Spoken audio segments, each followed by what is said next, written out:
The World Economic Forum has recently launched a controversial new initiative that will have animal rights activists up in arms. The WEF is now calling for millions of cats and dogs worldwide to be slaughtered in an effort to reduce the carbon footprint they produce as a result of eating meat. The WEF, which has ordered mainstream media outlets to begin pushing the narrative, wants to introduce an international policy that would require the majority of pet owners to euthanize their animals. CNN, always at the forefront in pushing the globalist agenda, has begun urging its viewers to starve their pets to death in an effort to combat climate change. CNN published an article on their website recently entitled, "Our pets are part of the climate problem.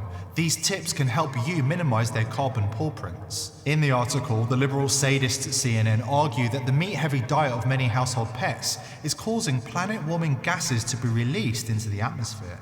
Responsible pet owners should trade in their best friend for a turtle for the planet.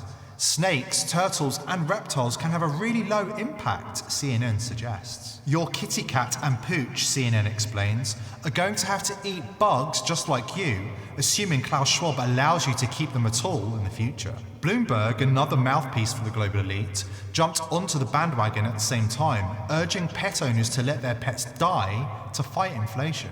Hollywood celebrity Emma Thompson has gone even further, telling pet owners to eat their own pets to survive the so-called climate crisis. The proposed policy was met with outrage by animal rights groups and pet owners who argue that it's unethical and unnecessary. Many are also concerned about the lack of consultation with pet owners before such a drastic decision was made. Despite the backlash, the WEF maintains that this measure is necessary as it believes that reducing the number of pets around the world will help reduce global warming and other environmental issues caused by overpopulation. It also claims that the policy will help reduce animal cruelty, as it will ensure that no pet is subjected to neglect or mistreatment. The WEF has also come under fire for its lack of transparency in how this initiative was proposed and developed.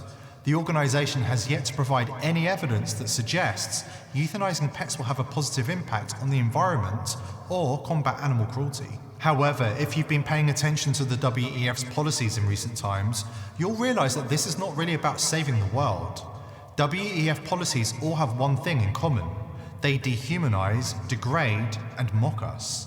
They are designed to take away all of the joys of life and inflict maximum pain. The campaign to force humanity to give up meat and subsist on bugs and crickets is a good example. A WEF insider actually admitted that it's about crushing the human soul. Why should the peasants be allowed pet companionship in the looming dystopia as a way to cope with the soul-sucking hopelessness and alienation? That's what ineffective and potentially harmful psychiatric antidepressants are for, silly. Then there is the depopulation drive, which was a conspiracy theory for a long time, but is now completely out in the open.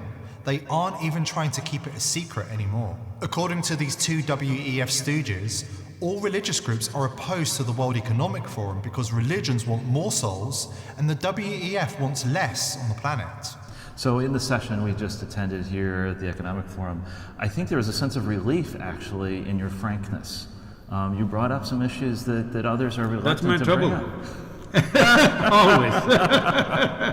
All the religious groups are against me because I'm talking about population. They want more souls, I want less on the planet.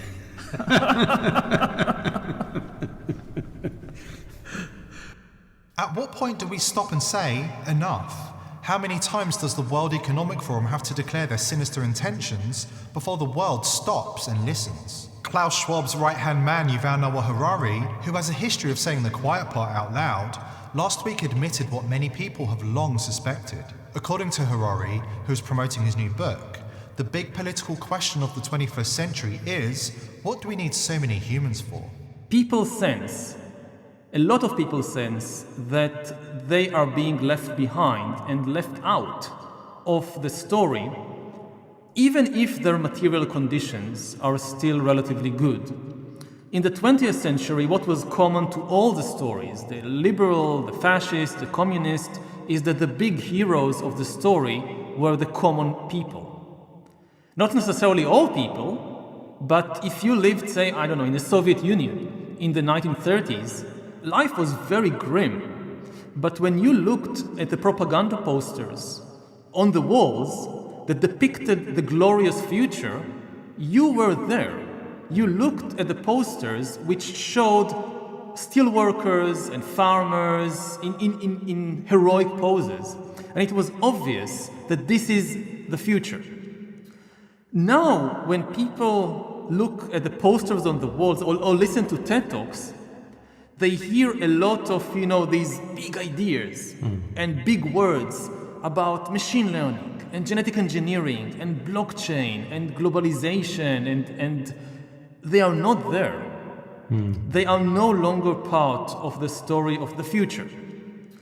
And I think that again, this is an hypothesis, if I try to understand and to connect to the deep resentment of people in many places around the world, part of what might be going there is people realize, and they are correct in thinking that the future doesn't need me. You have all these smart people in California and in New York and in Beijing, and they are planning this amazing future with artificial intelligence and bioengineering and global connectivity and whatnot, and they don't need me. So maybe if they are nice, they will throw some crumbs my way, like universal basic income. But it's much worse psychologically to feel that you are useless than to feel that you are exploited. And it's not even the first time Harari has let slip regarding their plans for humanity. He recently declared that the WEF considers the vast majority of the human population to be obsolete, useless, and redundant.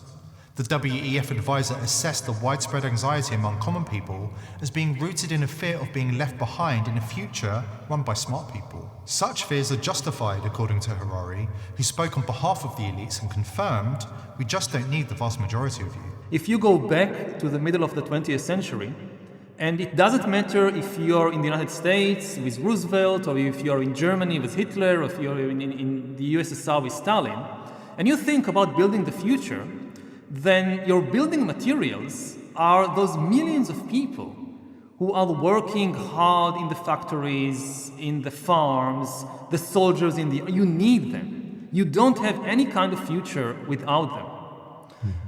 And now fast forward to the early 21st century, when we just don't need the vast majority of the population.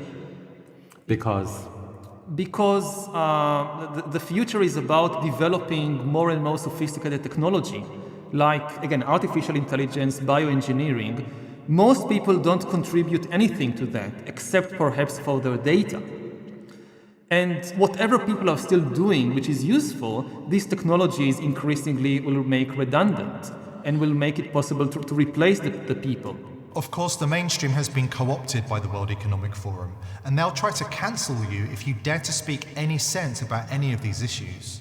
According to the mainstream media in 2020, obesity is healthy, the vaccines are not causing people to keel over and die, and abortion is love. George Orwell warned us about these times. He said they would try to convince us that war is peace. How right he was. Now they're trying to convince us that euthanizing our pets is a way to reduce animal cruelty. Only time will tell if this controversial policy is adopted by countries around the world, but one thing is for sure, pet owners are not going to go down without a fight, and nor should they. The World Economic Forum has issued a series of chilling warnings to the people of the world.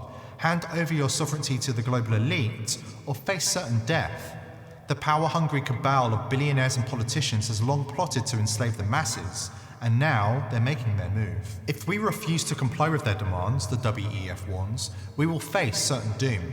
They claim only by handing over our freedom and autonomy to the elite can we hope to avoid the catastrophes that are looming on the horizon. But more and more people are refusing to submit to the WEF's tyrannical demands.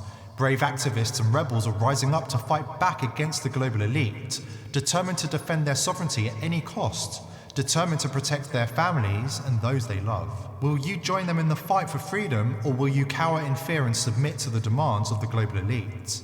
The choice is yours, but whatever you do, do not underestimate the consequences of your choices. If you choose to stand up and fight, then welcome to the fold. I know at times it can feel dark and lonely, but the masses are waking up and the elite won't be able to take over as easily as they thought they could. Please like and subscribe to this channel so we can continue sharing the news that the mainstream do not dare to touch. And please share this video with anybody you think is receptive to hearing the truth. Stay strong. We will win this fight.